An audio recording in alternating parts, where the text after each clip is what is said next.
नमस्कार, HBNN में आपका स्वागत है और अब देखिए कोरोना को लेकर प्रशासन ने क्या निर्णय लिए।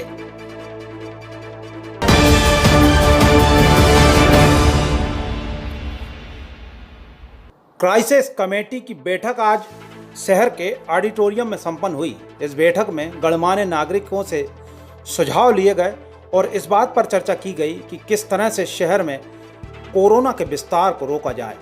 कोरोना को लेकर जहां लोग बेपरवाह हो गए हैं तो वहीं असमंजस की स्थिति भी बनी हुई है। बेपरवाही और असमंजस को दूर करने के लिए क्राइसिस कमेटी की बैठक हुई।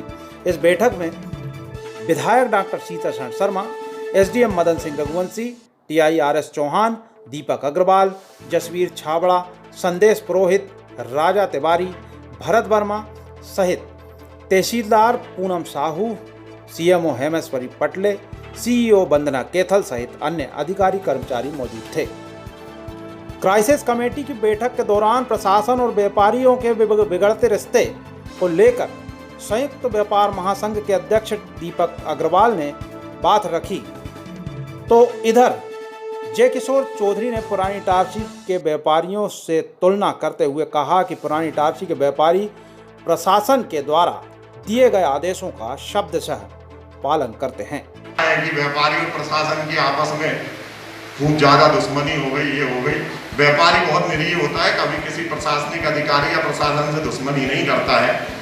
लेकिन मेरा भी अनुरोध है कि आप भी उसको मानवतावादी दृष्टिकोण से आप इस शहर के कर्ता धर्ता हैं। अगर कोई व्यापारी नाराज होता है, चिल्लाता है, तो ये हमारा कर्तव्य है कि हम उस पर चिल्लाएं नहीं और उसको व्यवस्थाओं का सामना आपको पुरानी टारसी से जनरली देखना पड़ा होगा कि किसी को दुकान बंद कराना है, किसी को समझाना है। जो प्रशासन ने आदेश दिया, प्रशासन की गाइडलाइन का पालन करते वहाँ के व्यापारी पालन करते हैं। ज़्यादातर मैंने यहाँ ये देखा है कि कोई सामान बाहर रखा है, उसका सामान अंदर कर दिया तो व्यापारी संग इकट्ठा हो गया।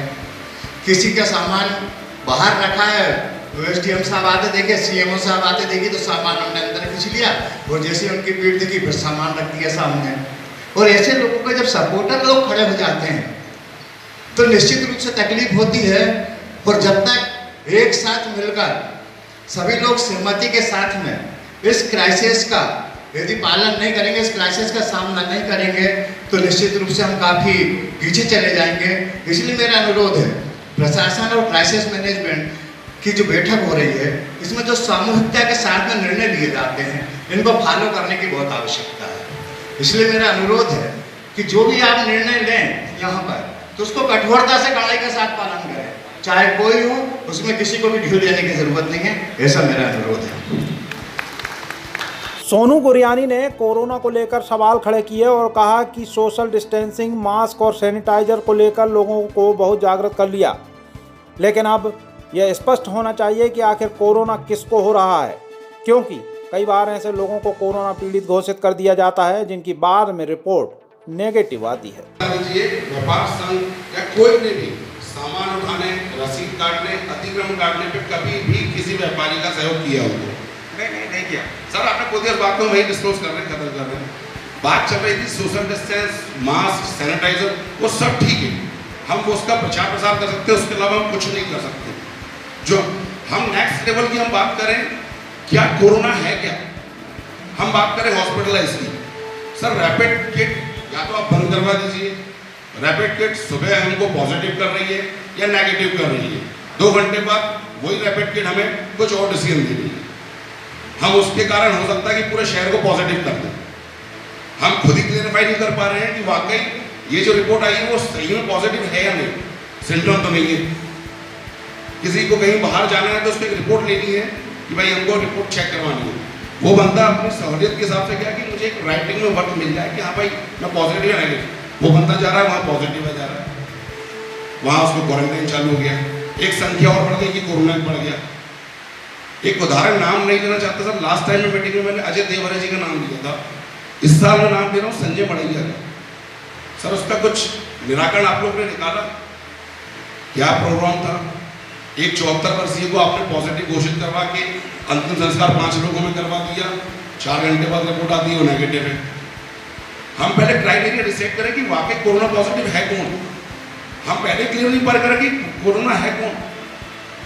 बीच में चला व्यापारियों वाला, सब ठीक है, चलो नेक्स्ट लेवल की हम बात करें हॉस्पिटल की, हम कोरोना पॉजिटिव की रिपोर्ट कैसे रजिस्टर करेंगे, उसमें क्या सिम्टम है, ऐसे तो हम कुछ भी क्लियर नहीं कर पाएंगे कि क्या चल रहा है।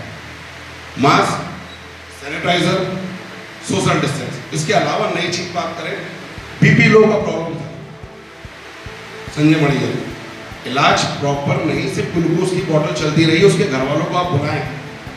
मैं फिर दोबारा बोल रहा हूँ सर, ये ट्रीटमेंट पे विशेष ध्यान दे। डॉक्टर भी उधर भागकर डर रहा है, आम पब्लिक भी किसी को छूने से डर रही है। सर सर्दी खांसी पहले भी होता था, हर चीज को हम कोरोना में ना तोड़ें, इलाज प्रशासन और व्यापारियों के बिगड़ते रिश्ते और कोरोना संक्रमण को लेकर उठाए गए सवालों पर विधायक डॉक्टर सीतारमण शर्मा ने बेहद सधे हुए अंदाज में जवाब दिए। इसके साथ ही उन्होंने आश्वासन दिया कि शासन द्वारा लॉकडाउन लगाने की कोई भी योजना नहीं है, लेकिन हमें भी इस बात का ध्यान रखना होगा कि लॉकडाउन की स्थिति नहीं बने। पहली बात तो यह है कि निश्चित हो जाए, लॉकडाउन नहीं लगेगा। व्यापारी बंधु सब अपने ग्राहकों से बोलते हैं, क्योंकि सरकार लॉकडाउन नहीं लगाई। कहते कि छिंदवाड़ा में 3 दिन का लग गया, पर इतनी कठिन परिस्थिति के बाद भी 3 दिन का। हाँ, पर यदि अभी भी हमने अपनी आदत नहीं छोड़ी तो फिर हम ही दोषी होंगे लॉकडाउन। पर सामान्यतः अभी लॉकडाउन की कोई बात नहीं है। शादियां होंगी, उनके लिए जो रेगुलेशंस हैं वो प्रशासन तय करेगा, उन रेगुलेशंस का हम सभी पालन करेंगे। मैं सोचता हूँ कि सारे स्वभाव भी आ गए, प्रशासन की बात भी आ गई। मैं एसडीएम साहब से अनुरोध करता हूँ कि यदि कोई गाइडलाइन हो जो आपके यहाँ से देने से निर्णय हुई हो, तो 1-2 लाइन या 3 लाइन यदि आप बताना चाहें तो बता दें। आप सभी को धन्यवाद, क्योंकि उन्होंने मीटिंग पर प्रश्न चिन्ह लगा दिया, जांच पर प्रश्न चिन्ह लगा, इसलिए वहीं से शुरू करना। बात विवाद की नहीं थी। आप बहुत ही जागरूक नागरिक हैं। पूरे संसार में कोई समझ पाएगा कि कोरोना क्या है, जो आप यहाँ हमसे पूछ रहे हैं? कोई नहीं समझ पाए। बड़े बड़े वैज्ञानिक कह रहे हैं, बड़े बड़े डॉक्टर्स कह रहे हैं कि इसके सिम्टम्स भी समझ नहीं आ रहे, इसका म्यूटेशन भी समझ नहीं आ रहा और इसका कारण भी समझ में नहीं। इसलिए उस प्रश्न को यहाँ उठाना आवश्यक नहीं, क्योंकि ये किसी को ही नहीं मालूम। रोज तो पढ़ रहे हैं सोशल मीडिया पे और अखबारों में और टेलीविजन पर। अभी रजत शर्मा जी का एक रिपोर्ट आपने सुनी होगी, इंडिया न्यूज को, इंडिया न्यूज वाली है रजत शर्मा, उन्होंने वही बात बोली जो गुड़ियानी ने। बस उन्होंने शिकायत के स्वर में नहीं, उन्होंने जानकारी के स्वर में बोली कि चुनाव में भीड़ हो रही, कोरोना नहीं बढ़ रहा, और 100 लोगों का फंक्शन होता, 90 को कोरोना हो जाता। जो साल भर से घर में बैठा उसको हो रहा है, जो बिना मास्क के घूम रहा उसको नहीं हो रही। रजत शर्मा की बात बता रहा। तो हम इसको समझ नहीं पा रहे हैं, इसलिए किसी को दोष देना उचित नहीं, एक बात। और हम नहीं, कोई नहीं समझ पा रहा, रिसर्च चल रही है। अब फिर क्या करें, नहीं समझ आ रहा है तो कुल मिलाकर शत्रु अज्ञात है, दिखता नहीं, ना उसका ट्रीटमेंट ना उसका प्रिवेंशन। तो अब एक प्रिवेंशन सारे विश्व में माना गया है, और वो माना गया कि सोशल डिस्टेंसिंग और मास्क और सैनिटाइजर और हैंड वॉश। इस पर किसी ने क्वेश्चन नहीं उठाया। एंटीजन पर उठ गए, ट्रीटमेंट पर उठ गए, वैक्सीनेशन पर उठ गए, सब पर प्रश्न उठ गए, किंतु किसी ने भी सोशल डिस्टेंसिंग, मास्क का यूज और सैनिटाइजर का और आपके सोप एंड वाटर का किसी ने पूरे वर्ल्ड में क्वेश्चन नहीं उठाया। तो हम ये प्रिज्यूम कर सकते हैं कि यही एक तरीका है जिससे हम कोरोना से बच सकते हैं। साथियों ने कहा, और वो गांधी साहब आ गए थे, जबरदस्ती माइक खींच के उनने भी अपनी बात कह ही दी।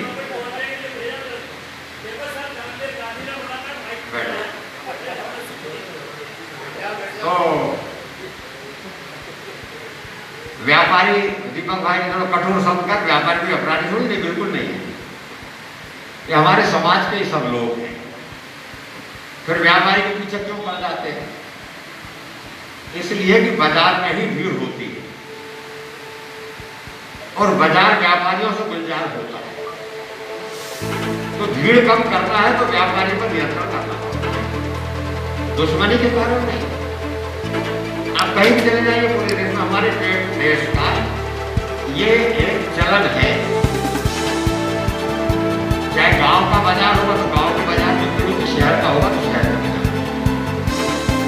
और नहीं तो अपने अपने संगठन में 2-4 लोग बैठ के गप लगाते हैं, इकट्ठे होकर भीड़ नहीं। दूसरा, बाजार सीमित क्षेत्र, बाकी एरिया लोगों का बातचीत करते हैं, पर वो अपने अपने आसपास के लोगों से 10-5 बैठ जाते हैं। पर बाजार चूंकि एक क्षेत्र होता है तो वहाँ कंसोलिडेशन होता है, वहाँ इकट्ठे होते हैं। और इसलिए दुश्मनी के कारण नहीं, इसलिए व्यवस्था के कारण नियंत्रण करना पड़ेगा बाजार पर ही, क्योंकि भीड़ वहीं इकट्ठी हो। तो दूसरी बात ये, तीसरी व्यवहार की। अब वैसे तो एसडीएम साहब ने इतनी बड़ी बात कह दी कि उसके बाद में कुछ कहना आवश्यक ही नहीं, किंतु फिर भी मैं ये कहना चाहता हूं कि 2 केसेस अभी तत्काल हुए। उसमें जो दूसरा केस था धर्माधिकारी का, कि आप उसका समर्थन करते हैं उसके व्यवहार। मुझे आश्चर्य है, जिन्होंने भी वीडियो देखा, झंझट उसने शुरू करी, हाथ पकड़ा, प्रशासन काम कैसे करेगा? उसका लेना देना भी नहीं था कुछ, दुकान तो दूसरे की थी, तो वो एडवोकेट और रिकॉर्ड हो गया। बल्कि एसडीएम साहब ने, पुलिस प्रशासन ने नरमी बरती उम्र को देख करके। यदि इस तरह से ऐसे लोगों का सपोर्ट किया जाएगा तो अराजकता फैल जाएगी शहर। हमें उसकी भी चिंता करना पड़ेगा, भले आदमी का जीना मुश्किल हो जाएगा, क्योंकि ना पुलिस हाथ लगाएगी ना प्रशासन राजस्व हाथ लगाएगा पुलिस को। तो ये जब खड़े हो जाते हैं उससे कहते हैं। दूसरा केस हिंगलाज वाला, रैपिड एंटीजन की दीपक भाई ने कहा कि ज्यादा उपलब्ध कराया जाए। रैपिड एंटीजन कल भी जो परसों जिनकी आज अपन चर्चा कर रहे थे, वो बोले कि यहाँ रैपिड एंटीजन नहीं है, मैं होशंगाबाद जा रहा हूँ जांच। तो ये प्रोविजनल डायग्नोसिस है, ये फाइनल डायग्नोसिस नहीं है। और प्रोविजनल, मेडिकल डॉक्टर साहब बैठे, प्रोविजनल डायग्नोसिस का भी अपना महत्व है, उसमें गलतियां होती इसलिए तो प्रोविजनल रखा है। तो रैपिड एंटीजन का टेस्ट भी जरूरी है और आरटीपीसीआर का भी, क्योंकि वो 3-4 दिन में आती है और आदमी घर में बैठता नहीं। तो प्रोविजनली यदि वो पॉजिटिव है, वो नेगेटिव है तो वैसे भी घूम रहा था, पर यदि वो पॉजिटिव है तो कम से कम 4 दिन रह जाएगा, और 4 दिन बाद वो नेगेटिव हो जाता, कोई हर्जा नहीं, 4 दिन घर में ही तो बैठा। तो इसलिए इन पर कोई क्वेश्चन नहीं उठाना चाहिए। अब बात आई व्यापार की, तो एसडीएम मदन सिंह रघुवंशी ने बताया कि धारा 144 लागू है, इसमें मास्क लगाना अनिवार्य है, सोशल डिस्टेंसिंग रखना अनिवार्य है, व्यापारियों को सैनिटाइजर रखना होगा, क्योंकि उनके पास ग्राहक आते हैं, अलग अलग जगह से आते हैं, उन्हें सैनिटाइज लगातार करके ही उनसे संपर्क में आए। कोई भी धार्मिक, सामाजिक या खेल गतिविधि नहीं होगी, और यदि होती है तो इस तरह के कार्यक्रमों के लिए एसडीएम से अनुमति लेनी होगी। विवाह समारोह पर रोक नहीं है, लेकिन इसके लिए संख्या सीमित कर दी गई है। 100 से ज़्यादा या स्पेस के अनुसार आधी संख्या होगी तो विवाह समारोह संपन्न कराया जा सकेगा। इसके साथ ही व्यापारियों को पूरी तरह से अपना व्यापार करने की अनुमति है, वह स्वयं समय निर्धारित करके अपना व्यापार व्यवसाय संचालित कर सकते हैं। जो बात है अभी कलेक्टर महोदय ने धारा 144 लागू की है, उसमें मास्क लगाना अनिवार्य है, सोशल डिस्टेंसिंग रखना अनिवार्य है, व्यापारियों को सैनिटाइजर भी रखना है, ताकि जो है लोग संक्रमित ना हो, खुद भी बचे। कोई भी धार्मिक, सामाजिक और खेल की गतिविधियां जिनमें भीड़ होती है उसको नियंत्रित किया गया है। उसमें यह है कि बिना अनुमति के कोई भी आयोजन नहीं होगा। एसडीएम को अधिकृत किया है कि वो एक सीमित संख्या रखते हुए अनुमति दे सकेंगे। शादी विवाह के लिए भी गाइडलाइन है कि जो मतलब स्थान है, जैसे कोई भवन है, उसकी जो कैपेसिटी है उसकी आधी या अधिकतम 100 लोगों तक परमिशन दी जा सकेगी। उसका भी हमको पालन करना है। दूसरा, जो लोग संक्रमित होते हैं वो या तो होम आइसोलेशन में रहें या हॉस्पिटल में, अगर जगह हो तो हॉस्पिटल में रहेंगे, और उनके परिवार के लोग होम क्वारंटाइन रहें। वो अपना व्यापार व्यवसाय बंद करके घर में 14 दिन तक अपने होम क्वारंटाइन रहें, ताकि कोरोना ना फैले। जो बाहर से, नागपुर से जो लोग आ रहे हैं या संक्रमित क्षेत्र से जो लोग आ रहे हैं, उन लोगों को 14 दिन तक होम क्वारंटाइन रहना है, ताकि वो अगर पॉजिटिव हुए तो संक्रमण ना फैले। दूसरा, जो लोग टेस्ट कराने आते हैं उनके लिए हमने गाइडलाइन तय की है सबसे मिलकर कि वो लोग जब तक उनकी रिपोर्ट ना आ जाए तब तक वो होम क्वारंटाइन रहें। रिपोर्ट आने के बाद फिर जैसी स्थिति हो उसके हिसाब से वो उसका पालन करें, यही निर्देश है। और बाजार के संबंध में कोई निर्देश नहीं है। बाजार जब तक चाहे, जब तक जिस दिन चाहे, जब जैसा चाहे खोल सकते हैं। उसके लिए हमारी कोई गाइडलाइन नहीं है। प्रतिनिधि बाजार के जो व्यापारी हैं, प्रतिनिधि है, वो जो जैसा निर्णय करना चाहे उसका वो पालन कर सकते हैं। धन्यवाद।